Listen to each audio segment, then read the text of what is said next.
On the 11th of January 2012, Iran woke up to the news of another terrorist attack on an Iranian scientist. Mustafa Ahmadi Roshan was killed on his way to work. His attackers followed his car on a motorcycle and, when the time was right, attached a magnetic bomb to his side of the vehicle. Seconds later, all that was left of Roshan was a charred body. His two colleagues were also badly wounded. One of them later died in hospital. In the past 2 years, this is the fourth such terrorist attack to result in the death of an Iranian nuclear scientist.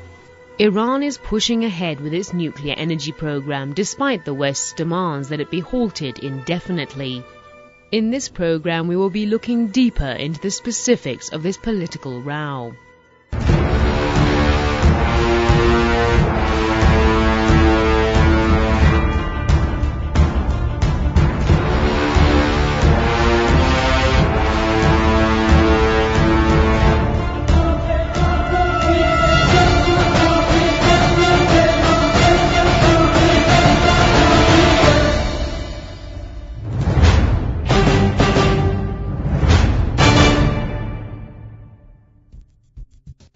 Nuclear energy provides clean, low-cost, predictable power that can secure a nation's uninterrupted electricity supply.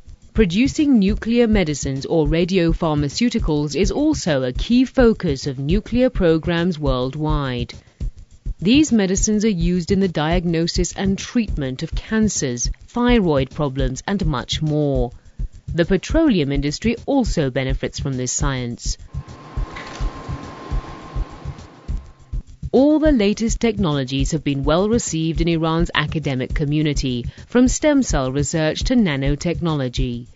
Iran doesn't like being left behind where science is concerned and prides itself on its young minds. ایرانی ها عرض کردم یه ملتی با سابقه تمدن بیش از 9000 سال و علم رو یه بخشی از پرستیژ خودشون میدونن و به طور جدی ایرانی‌ها علاقه‌مند دارن که تو همه عرصه‌ها جزو کشورهای پیشرو باشن، از ورزش گرفته تا عرصه‌های علمی، و میخوان همیشه یک غروری رو که در طول تاریخ به ارث بردن اون غرور حفظ بشه و به همین خاطر یکی از عرصه‌هایی که ایرانی‌ها تصمیم گرفتن تو اون عرصه توانایی‌هاشون رو ثابت کنن صنایع های تک هست، از جمله صنایع هسته‌ای. There are 430 nuclear plants worldwide, and more are being built all the time. The United States is the world's largest supplier of commercial nuclear power, having 104 nuclear reactors. 30 countries have nuclear energy production, and Iran wants to join them. It's estimated that the world will run out of oil in the next 43 years. Consequently, even oil-rich countries like Iran have to start finding alternative energy sources. Nuclear science is not only very useful to produce electricity and energy and decrease our oil and gas consumption, which would allow for greater exports, but it's also very important in many fields, such as producing medicines for cancer patients, isotopes. It's in many different fields. It's useful. People rarely recognize or understand how diverse the nuclear energy is and how effective it is in the different walks of life that we have and different businesses and different aspects of the economy. But also, Iran has spent tens of billions of dollars in this field for decades, and it's an investment that the country simply cannot throw away because Western countries want us to put it aside. Every year, the nation's electricity demands increase nearly 8%, and by the year 2025, Iran's population will reach 100 million. Oil will not be able to satisfy the demand for energy then. Iran is now on the brink of nuclear energy production, but the program started decades ago. In 1958, Iran became a member of the IAEA. Iran started signing contracts with various companies and building nuclear plants. Then came the revolution in 1979. Since then, there has been an 8-year war that slowed things down a bit, and the program was suspended in 2003 for 2 years. But in 2005, the seal was broken and Iran went into overdrive to realize the project that started so long ago. But Iran's nuclear energy program has, for the last decade, been the pretext to a lot of international pressure on the Islamic Republic. سابقه قضیه انرژی هسته‌ای در ایران به حدود 1353 برمیگرده، یعنی 3-4 سال قبل از پیروزی انقلاب. این حرکت هم با هماهنگی غربی ها بود. رژیم شاه با اینها به توافق رسید و اورانیومی نزدیک به 100%، حدود 90% رو در اختیار ما قرار دادن. و عجیبه که این افراد و این کشورها در اون زمان به ما اعتماد داشتن، اما پس از پیروزی انقلاب با 5% ما هم موافقت نمی کنن که ما حق غنیسازی تا مرز 5% رو داشته باشیم. این نشون میده که برخورد دوگانه است. 4 rounds of US-led UN sanctions have been imposed on the Iranian nation, and 4 nuclear scientists have been assassinated in the past 2 years. The demand is for Iran to halt its nuclear program indefinitely, but Iran refuses to bow to this demand. According to political analysts, the West's real problem with the Islamic Republic is not its nuclear program. This part of the world is central to both American hegemony, because after all, the oil and gas in the Middle East is used by China, by India, and by many of the rivals of Western countries. And as the Western fortunes decline and their economies decline, they only have 2 major assets left. One is control over oil and gas and energy sources, and the second is, of course, a very powerful military. So if countries like Iran remain independent during this current situation, with the rise of all countries like China and India, it doesn't bode well for the West. ایران کشوری است مسلط بر خلیج فارس، تنگه هرمز و دریای عمان و منطقه‌ای که بهش هارتلند گفته میشه. اولین بار ریچارد نیکسون این واژه را مطرح کرد. دقیقاً در مشت ایرانی هاست و غربی ها محاسبهشون این بود که رؤسای جمهور آمریکا، سایر کشورهای اروپایی، که اگر ایرانی ها مسلط بشن به دانش هسته‌ای، تا صنایع های تک بتونن موقعیت ممتازی رو به دست بیارن، تو عرصه صنایع مصرفی، صنایع دفاعی و غیر خودکفا بشن، اون وقت وجود چنین کشوری در شمال تنگه هرمز و خلیج فارس قاعدت منافع منطقه‌ای اونها رو به طور کلی به چالش خواهد کشید، سوای اینکه نظم بازی جهانی رو که بر اساس شمال و جنوب شکل گرفته برهم خواهد زد. یعنی یه قطب جدیدی غیر از شمال و جنوب ایجاد که خواهد کرد، قطبی که برای کشورهای جنوب بسیار جذاب خواهد بود. Some say the US is angry with Iran for setting a bad example for developing countries by going it alone and refusing to align itself with Washington. Tehran's nuclear program has begun a dangerous trend, and to make things worse, Iran has offered to export the technology to developing nations. The West's other major concern regarding Iran's nuclear activities is Israel, the only other nuclear power in the Middle East. کشورهای غربی و اسرائیل نسبت به چنین اقداماتی چه در دوران رژیم گذشته و چه در زمان جمهوری اسلامی واکنش‌های بسیار جدی رو به انجام رسوندن. امریکایی‌ها هدفشون این بوده و هست که اسرائیل در منطقه خاورمیانه به عنوان تنها کشور هسته‌ای باقی بمونه، یعنی اینکه از مازاد قدرت استراتژیک بهره بگیره. در چنین شرایط و فضایی طبیعی است که هر گونه قابلیت یابی هسته‌ای برای ایران با واکنش‌های از سوی امریکا، فرانسه، انگلیس و اسرائیل روبرو بشه. So how are the powers that be actively trying to sabotage Iran's nuclear energy program? They all know they don't want a nuclear Iran, but their methods of preventing that happening are different. The US and European countries like Britain and France use diplomatic pressure, including sanctions, to pressure Iran. They've also launched a cyber war against the Islamic Republic to disrupt things from within. But Israel, which has no diplomatic leverage against Iran, takes a more hands-on approach, taking out Iran's nuclear scientists. آمریکایی‌ها میگن ما توانمندی اینو داریم با روش‌هایی که در واقع کمتر حساسیت برانگیز هست کار بکنیم، مثلا تولید ویروس‌های کامپیوتری، مثلا حمله‌های سایبری یا موارد مشابه. ولی خب یک کشوری مثل اسرائیل خب نه این موضوعات رو نداره و خب سابقه‌های دیگه‌ای هم داره، سابقه‌های دینی هم دارن که این چیزا اصلا جرم نمیدونن که ترور بکنن، یکی بزنن بکشن، اصولا جرمی نمیدونن برای خودشون. معتقدن که خب اینا برده‌هایی هستن که ما میتونیم بزنیم بکشیمشون، حالا هر وقت اراده بکنیم هر وقت اراده نکنیم، اینجوری هست. تاریخ روابط بین الملل به ویژه تحولاتی که از دهه 1950 به بعد شکل گرفته نشون داده که همواره اسرائیل و سرویس اطلاعاتی این کشور به نام موساد از چنین اقداماتی در ارتباط با کشورهای مختلف استفاده کرده. اگرچه CIA و یا سرویس اطلاعات خارجی اینتلیجنس سرویس موسوم به MI6 اقداماتی رو در این جهت سازماندهی میکنن، اما اراده و انگیزه اسرائیلی ها برای بهره‌گیری از این الگو بیشتر از سایر مجموعه ها بوده. Israel's terrorist activities are not confined to Iran.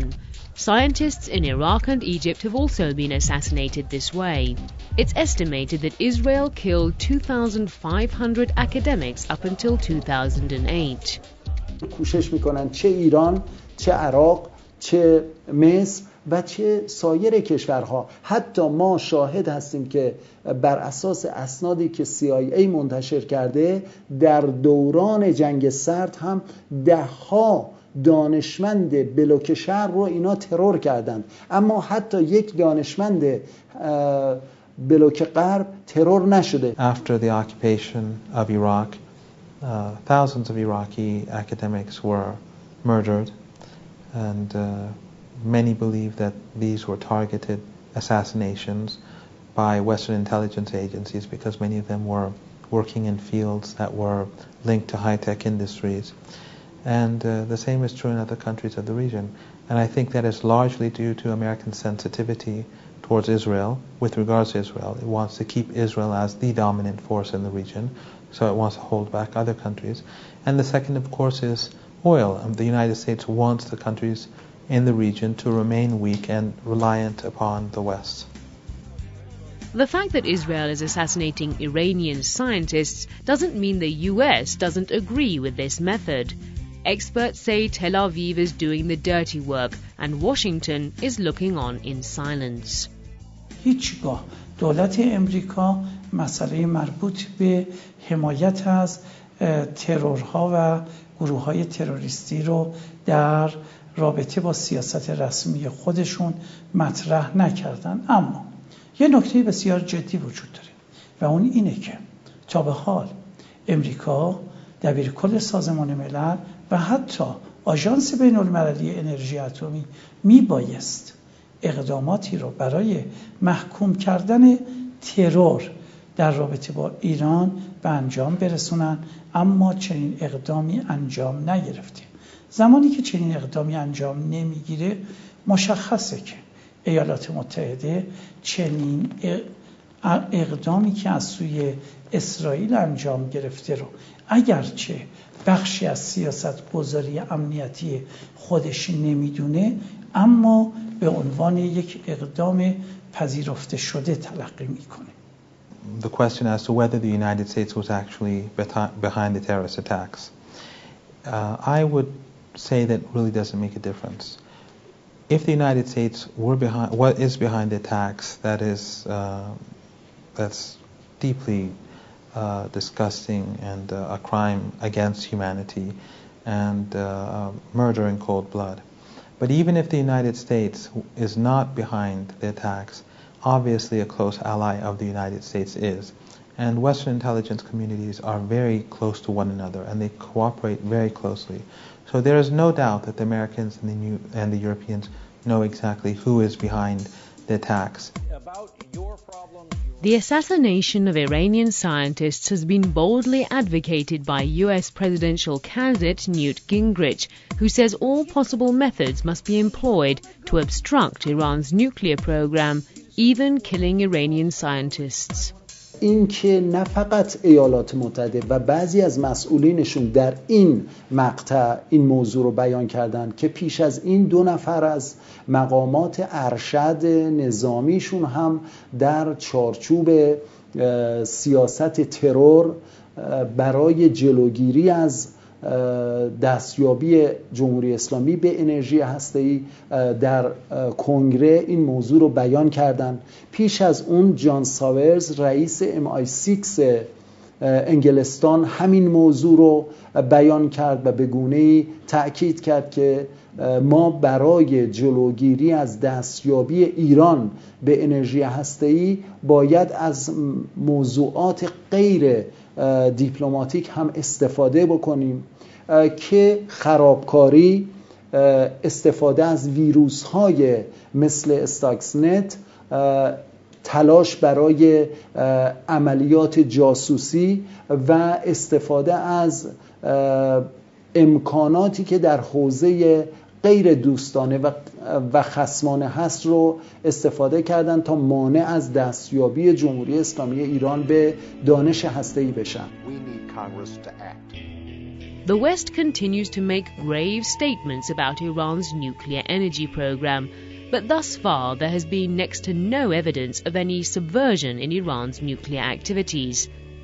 No IAEA reports to back the West's claims, despite Iran allowing numerous inspections, the equivalent of 4,000 man-hours to be exact, more than any other country. Iran signed the Nuclear Non-Proliferation Treaty in 1968, but the nuclear countries that never have get less aggro over their activities. As a member, Iran is entitled to IAEA assistance. Article 11 of the Statute of the IAEA says any member or group of members of the agency desiring to set up any project for research on or development or practical application of atomic energy for peaceful purposes may request the assistance of the agency in securing special fissionable and other materials, services, equipment and facilities necessary for this purpose. آژانس بین‌المللی انرژی اتمی به لحاظ اساسنامه‌ای دارای جایگاه تکنیکاله و گزارشش باید تکنیکی باشه. شورای امنیت سازمان ملل یک نهاد سیاسی، امنیتی و بین‌المللی است. اون میتونه بازی سیاسی بکنه، اما آژانس نباید هیچگاه استناد به قطعنامه‌های شورا بکنه، بلکه استناد باید به واقعیت‌های تکنیکی که وجود داره و اطلاعاتی که به دست آورده انجام بده. In Europe regarding to the sanctions on Iran, Israel has repeatedly threatened a military attack against Iran and labeled Iran's nuclear energy program a threat to the international community, a threat that must be countered with full force. Benny Gantz, the chief of Israel's military, has said the international community must take determined action to compel Iran to abandon nuclear arms ambitions. Tehran insists the sole purpose of its nuclear activities is to produce energy and medicine. Iran is a member of the NPT and denounces nuclear weapons as fundamentally and ethically wrong. Despite the ongoing pressure, Iran says it has no intention of foregoing its unalienable right to benefit from nuclear energy. Despite 3 decades of Western efforts to obstruct Iran's nuclear energy program, the wheels are still turning. Iranian officials and the Iranian people say sanctions, assassinations and browbeating have failed. ترور یک منطق باطله که بطلانش در همه جای دنیا اثبات شده. بنابراین نه تنها مانعی برای پیشرفت نیست، در هر جامعه‌ای تأثیر خودش رو داره. جامعه‌ای که به ارزش‌های الهی و ماورای مادی اعتقاد داره قطعاً از برخورد با قضیه‌ای مثل ترور استفاده مثبت میکنه و اون چیزی است که ما به عنوان شهادت و جوشش خون شهید ازش قلمداد میکنیم و استفاده های مختلفی داره که جمله معروف حضرت امام که میفرمود بکشید ما را ملت ما بیدارتر میشود نتیجه این حرکت. It seems the assassination of scientists has created a spirit of resistance among Iran's academic community, spurring on activities to fight back. After Ahmadi Roshan's assassination, more than 300 students at Iran's Sharif University announced they would be changing their major to nuclear-related sciences. اگر دشمن رو یک نقطه دست میذاره تا از اونجا ما آسیب بزنه، دقیقاً اون نقطه میشه که مستحکم میشه و ما از اونجا یک نقطه قوت برامون به حساب میاد. دانشجویان ما وقتی که مطمئنن نسبت به کاری که دارن میکنن، نسبت به مسیری که دارن میرن، با این چیزا نه تنها عقب نمیشینن بلکه مستحکم‌تر میشن، بیشتر ادامه میدن. اینجا سنگر نیست، اینجا جبهه نیست، اینجا دشمن روبروی ما نیست، اینجا جبهه علم و فناوریه و به جایی که اونجا تفنگو به دست بگیرن، اینجا باید برن دنبال هدف شهید. تجربه نشون داده که اگر یک ملتی اراده کنه یک مسیری رو طی بکنه و حاضر باشه هزینه‌های چنین اراده‌ای رو بپردازه، مخالفت‌های قدرت‌ها قادر نیستن که اون ملت رو از مسیرشون منحرف کنن یا اونها رو متوقف بکنن. اینکه آیا واقعا این افراد کلیدی وقتی حذف میشن از در واقع روال توسعه دانش هسته‌ای در کشور، آیا این میتونه بازدارندگی جدی داشته باشه و کند بکنه روند توسعه فناوری رو؟ اونقدر که من اطلاع دارم نه. یعنی خیلی از کسانی که حالا در واقع فعال هستن این رو با صورت قاعده میدونن که مستندسازی درست، آموزش و انتقال اون آموخته ها و یافته ها یکی از راههای مهمی هست که مانع از این میشه که حذف یک نفر به صورت فیزیکی باعث رکود یک کار. Iran's nuclear program is plowing ahead despite the obstacles and sabotage.